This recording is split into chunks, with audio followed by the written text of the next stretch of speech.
Hello again, this is Matt Morgan. I'm an application engineer at GoEngineer, and it's time for step 2 of the apple. Today we're going to create the stem and leaf. So what I'm going to do is just suppress the stem and leaf. You're also welcome to add any kind of text you'd like to show your teacher your appreciation.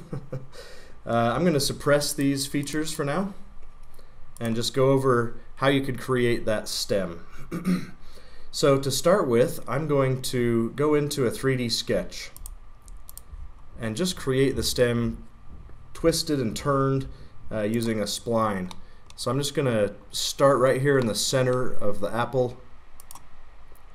I'm going to come off at a little bit of a tilted angle, and we can move this around however we like. Give it kind of a 3D bent shape, turn it around, twist and turn it. One little tip that can be handy in moving splines around in a 3D sketch is to right click on one of the points and show the sketcher triad. That allows me to drag the point in X, Y, and Z without having to rotate my screen or my view. Normally, if you rotate your view, it's going to slide parallel to your screen when you drag any point. And once you're done moving that around, you can hide the sketcher triad till you're pretty happy with the results. Okay? Looks like I put that almost back exactly where I had it. Don't want that. I want it to look more organic. I'm going to take the line or the tangent control handle. I'm going to select that arrow and force it to be along Y. So it's basically just coming straight out of the apple in the Y direction. This stem should look a little bit different than my last one because I'm kind of just freehand drawing it. Okay. One little thing at this point that would be important to add is another point, either a spline point or a point on the spline. Technically they behave very similarly, but I want to use that point later to help create a plane to help control the size of the stem. Okay. And technically at this point I could go ahead and draw the leaf stem coming out of here. I might want to just kind of control some of the angles, maybe put a point where the leaf will start and then give me kind of a size of the leaf. Maybe I want to move that around a little bit. Just give me more of a straight line in this case, though having a little bit of a twist to it might add a little more realism to the leaf as well. So maybe we'll put a little bend in it as well so it comes off at an angle. Okay, now to design the stem, what I want to do is put a couple of sketch circles on here and use a loft so I can give the stem a little bit of a nub at the end, like it was just broken off of the branch. So I'm going to create a plane on the end of this curve. There is a shortcut to creating a plane like this. If I pick on a 3D sketch or 3D curve or model edge and start a sketch, it automatically creates a plane normal to that curve on the endpoint closest to the side I selected. So since I picked up here, it puts it on that endpoint. If I would have picked down here, it would have put the plane right on this endpoint, basically the same as that. So it's a little shortcut to creating a plane. Obviously, if you pick a 2D sketch and pick sketch, it will edit the 2D sketch, not create a plane. But that little shortcut works great if you're using a 3D sketch, any kind of curve, or a model edge. You can just pick the sketch tool and it will create a plane normal to it. Okay. Now I'm just going to draw a circle. I'm not real concerned about the size. I mean, we could throw a dimension on here if we want to. Maybe we'll make this top little nub about 1/8 of an inch. And then I want to create a new plane. This one I can't use the shortcut because I don't want it to be on the end point, but I want to create a new plane right here. So we'll go to the shortcut toolbar, which is the S key on the keyboard. We'll pick reference geometry, flyout, and plane. And we'll create another one that is normal to plane again right here. We can hide our first one, and we'll start a sketch on this plane. We'll use the shortcut toolbar, draw another circle. We want this one to be smaller to basically be the diameter of the stem. Okay, so we'll make this a little bit smaller. Again, I'm just kind of free-handing this. I don't really care exactly what size it is, so I'm going to leave that one underdefined. If I want to come back and stretch it out, I can do that easily if I leave it underdefined. Okay, and then last part of our loft will be another circle down here. I'll just sketch on the plane that I created in the apple. I left it flat right there just so I could do this easily. So maybe I'll throw a dimension on the stem. Maybe we want the stem to stay somewhere around 0.08. Let's see how that feels. We'll see how that looks. Okay, so we'll close that sketch and we'll take a look at a loft now. So we're going to loft these circle sketches together.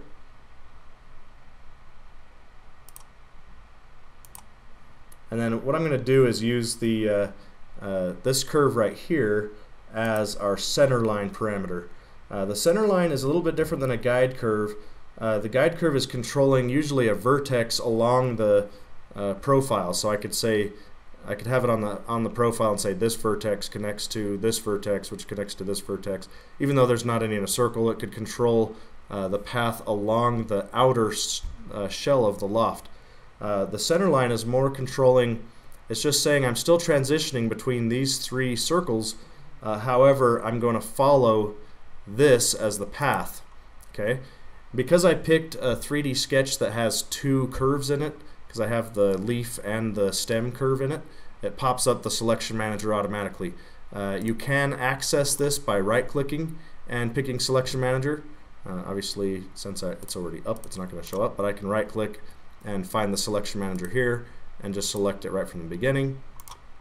Okay, so now you can see that it still just transitions between those circles, but it's following the guide curve to do it.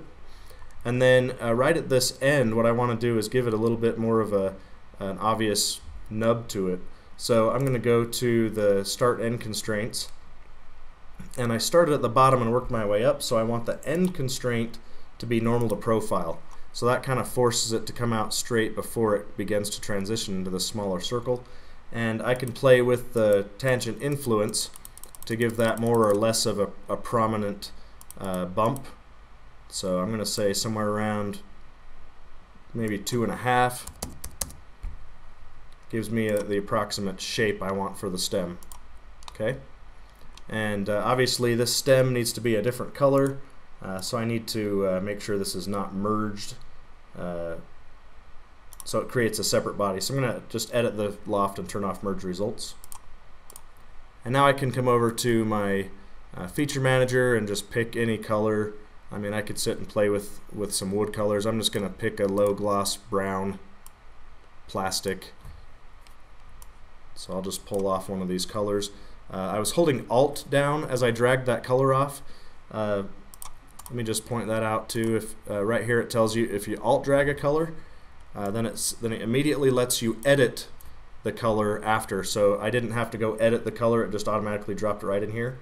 However, it was selected as part, so I'm going to clear the selections out of here and filter bodies. So I'm just applying it to the body of the stem only. So I'll pick that color, and I can make it brown. I guess in my example that I showed at the beginning, it was green. Because I printed it all as one piece, so I guess we'll make the stem and the leaf a nice green color. But you could obviously, if you're just trying to make a nice rendering, make this brown and then make the leaf green. But in this case, I printed the apple in a 3D printer I printed the apple red, and then the stem was green. And if you have some of the Stratasys printers, the ASA has a nice green color that's a good leaf color. So I can apply that color. We have a nice looking stem. Now I'm going to show that sketch again, the 3D sketch,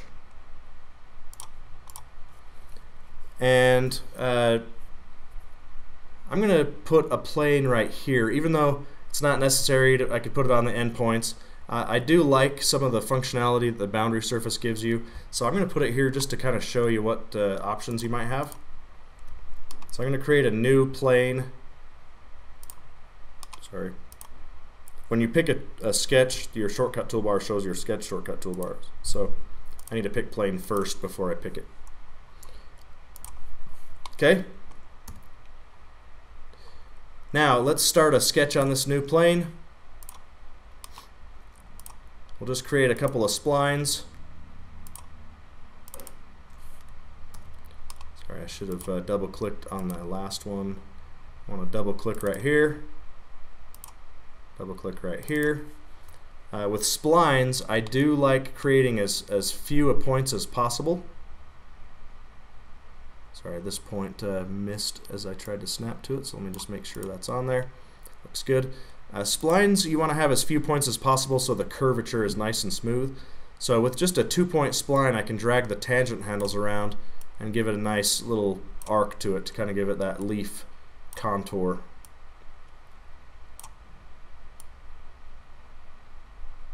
Okay, so I want to kind of give it just the contour of what the shape of a leaf is. And obviously you can change this however you like, make it whatever shape you like. Okay. Now what I'm going to do is take that profile and I'm going to use a surface. I'm going to create a boundary surface. Okay. The boundary and loft commands don't allow a thin feature unless it is a closed contour. Then it can be a thin feature. So because I want this to be a thin feature that with an open contour, I'm going to use a surface instead of a solid. So I'm going to go to boundary surface. The cool thing about boundary surface is that you don't need to have a start and end profile. You can just have one profile for direction 1 and one profile for direction 2. Boundary surfaces also have a quality that is the direction 1 and direction 2 have equal weighting in the overall curvature. With a loft, you have profile, then guide curve. The profile takes priority in the curve generation or the curvature contour, and the guide curve is secondary. In a boundary surface, direction 1 and direction 2 have equal weighting on the curvature control. So I'm going to say direction 1 will be our leaf shape, direction 2 will be this section. Again, it's part of a 3D sketch, so it pops up the selection manager automatically.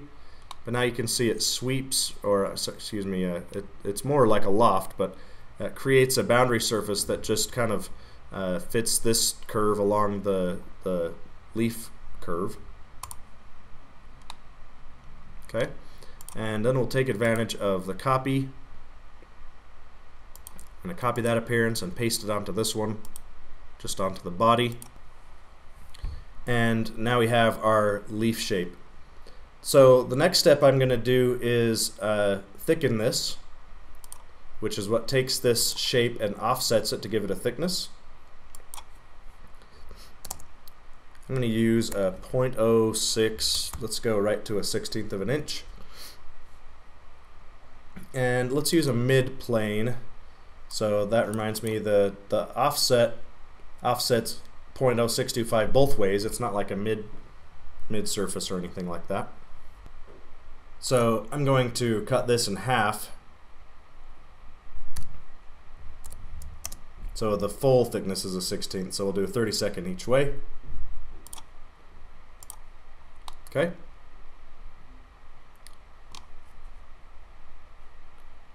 Actually want this to be just a little bit longer, so I can just drag that point. As long as you have instant 3D turned on, then you can just drag those points, and as soon as it rebuilds, it automatically updates. So that's kind of why I left it open as well, so it didn't. So I had complete control. I could drag it around and make it however I like. And where I'm designing something more freeform, that's great. I also want the thicken to not merge just yet. So I unmerge it so it's a separate body. Now basically at this point I can just go to the top plane and create the contour of what I want my leaf to look like. So I can just kind of snap onto these, create a couple of points, give it a nice contour for the leaf. And I have, you know, I can use any kind of artistic license I'd like to adjust this however I want. I think I looked up an apple leaf, and there's usually a little bit of a sharper tip, so I kind of like to pull that out. But take advantage of these control handles to manipulate the curvature however you like. And then I'm going to cut that out. So I'm going to cut through all and flip side to cut, so it cuts the outside of that contour instead of the inside. And in the feature scope, I'm only going to cut this body.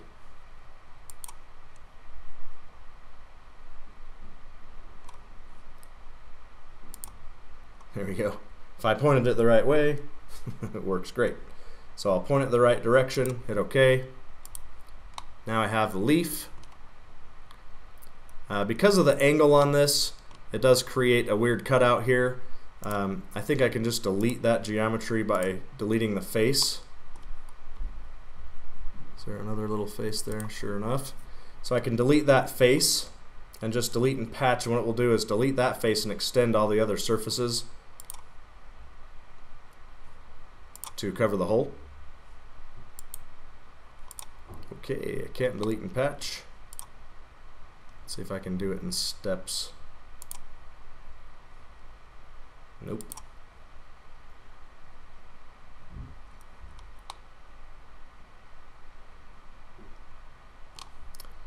Well, what I'm going to do instead then is edit the sketch.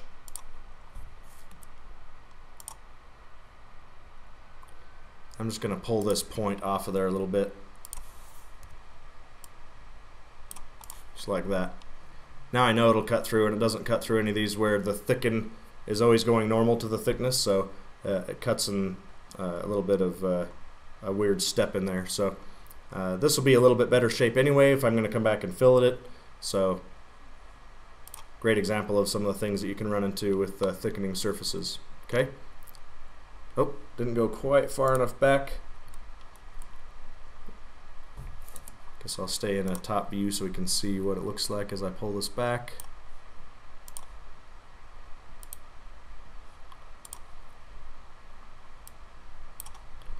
Alright, too many points in the way, so I'll just pull this back by editing the sketch. But with Instant 3D I can pick that and pull it back. But anyway, that looks really nice. So now we'll hide that sketch. Actually, let's use it again. And let's create a little piece of it that goes into the leaf where I can create another little stem out here. So let's create a new 3D sketch.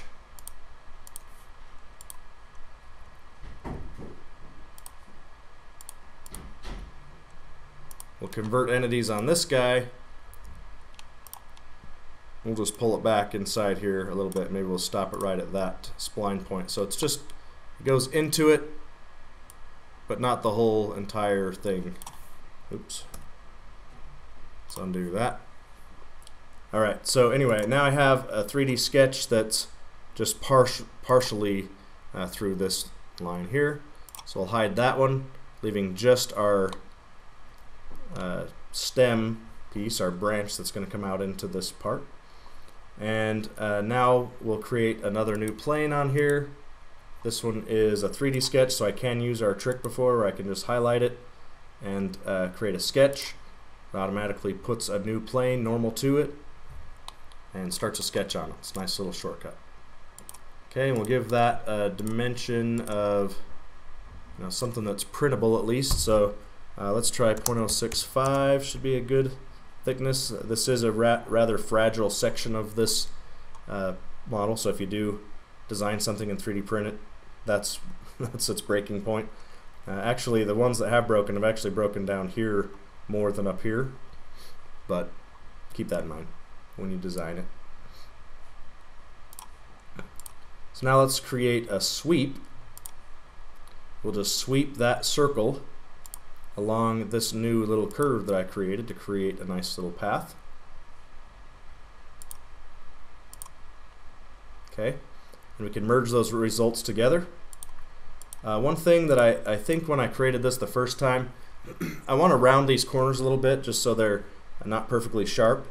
I'd rather do that before the sweep, so the sweep coming into that point doesn't create something that's hard to fillet.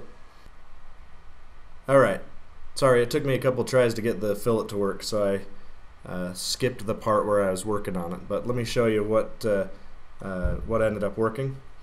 If I went back to my cut sketch and made these two tangent to each other with vertical constraint on these handles, so both of them are vertical, so they're basically tangent. I could have added a tangent, but I wanted to make sure they were lined up straight as well, so I used a vertical relation. Then I had to go into the fillet and round the corner just a little bit, so I got a little 0.03 fillet on the end. Okay, so this guy. Then the bottom filleted fine at 0.03. The top I had to fillet at 0.02 to get to work, and that's kind of the nature of working with more free-form shapes where you got surfaces cutting from different angles. From, you know, the leaf is bent at weird angles and twisted and curved, and then I just extruded straight from the top. So it may have even been better to do some of the cutouts to the surface with a trim instead of cutting the solid. But I think you would still run into some odd shapes at the end where the thicken is going normal to the surface. So everywhere you have a sharp edge is going to come off at a different angle. So it would still give you some issues with filleting, but I'm happy with this, so I'm going to move forward with this design. And so if we roll back after our sweep, now we have our nice blend into here, and we'll finish it off with some fillets here and here. If we can get both of these to work. Oh, and our stem is sticking just a little bit out, so maybe I'll take my leaf just a little bit thicker so I don't have to make my stem so thin that it will break real easy. Let's try 0.035. There, that looks a little better. So now our stem is completely surrounded, doesn't stick out anywhere. So now we'll put our fillets on there. Looks pretty good. See if we can fit a larger fillet in there. Yep. Alright, so that'll kind of strengthen that joint too, so it won't break from there so easy. And then let's add a fillet here. And that looks pretty good, but keep in mind we may want a bigger radius so it gives it some strength here. Not quite this big, but maybe 0.08. Let's see what that looks like. That looks pretty good. I like it. That's going to give us some strength there. Create a nice, strong joint. Okay. Now, for this part, if you're wondering why the light keeps changing too, I have ambient occlusion on.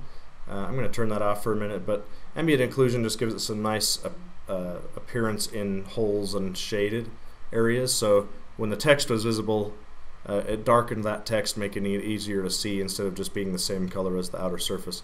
So I'm going to turn that off now. What I'm going to do at this point is hide the apple, and I pretty much designed it right now just right on top of the apple. So what I'm going to do is just right click on this face right here and hit move. Chances are you'll have to expand your menu all the way to find move, but it's in your right click menu when you right click on a face. And I can pick that face and say let's just offset it 1/4 inch so it goes into the apple 1/4 inch. Then we'll put a little chamfer on the end so it'll even slide into the hole a little easier, so we'll give it a little 0.02 chamfer, make a little sharp point on it. Maybe even increase the angle of the chamfer. Let's try a 60-degree chamfer. Whoa. There we go. And at this point, now I'm going to show the apple again.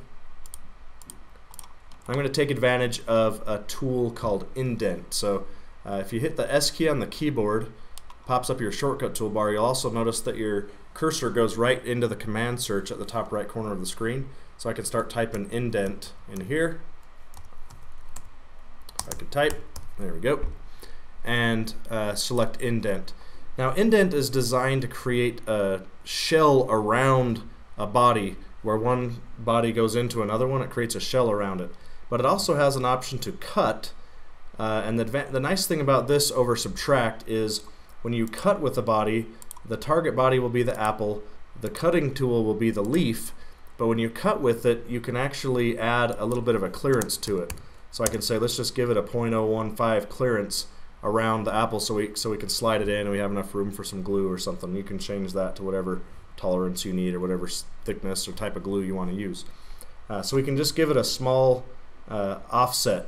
The other advantage is when we're done with this, the leaf is still in our part, and if you use a subtract, then it would subtract the stem from the apple, but it would also subtract the stem completely from the part. Whereas if you use the indent, it leaves the stem and the apple and just cuts where they intersect, and you have the option of the clearance. If you were to use subtract to do the same thing, you'd have to create a copy of the stem so you could subtract one and still have the copy left. Okay? But that is the stem. And obviously there's a lot of artistic nature you can add to this and make it your own. Change the shapes however you like. There's also a lot of different ways to do this. You're welcome to give it a try and use some of the techniques I showed you today. Again, my name is Matt Morgan with GoEngineer. Thanks for watching.